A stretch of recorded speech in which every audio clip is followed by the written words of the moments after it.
दो कुरान लेकर मेयर पद की शपथ लेंगे ममडानी। न्यूयॉर्क के इतिहास में ऐसा पहली बार।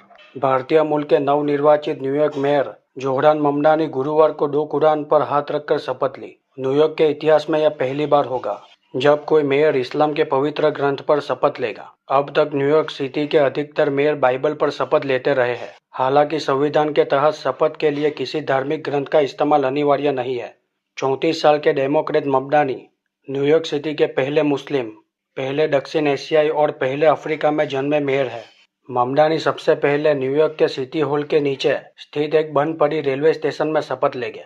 यह एक प्राइवेट समारोह होगा जिसमें ममडानी का परिवार शामिल होगा। उसके बाद दोपहर में एक सार्वजनिक शपथ समारोह होगा। सबवे रेलवे में होने वाले समारोह में ममडानी दो कुरान पर हाथ रखेंगे। इनमें एक उनके दादा की कुरान और दूसरी जेब में रखी जाने वाली छोटी सी कुरान होगी।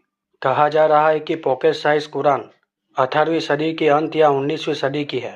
यह कुरान न्यूयॉर्क पब्लिक लाइब्रेरी के Schomburg Center for Research and Black Culture के संग्रह का हिस्सा है। दूसरे शपथ ग्रहण समारोह में ममडानी अपने दादा और दादी दोनों की कुरान का इस्तेमाल करेंगे। इन कुरानों के बारे में ज्यादा जानकारी नहीं दी गई है। शपथ ग्रहण के लिए कुरान का चयन ममडानी की पत्नी रामा दुआ जी ने किया है।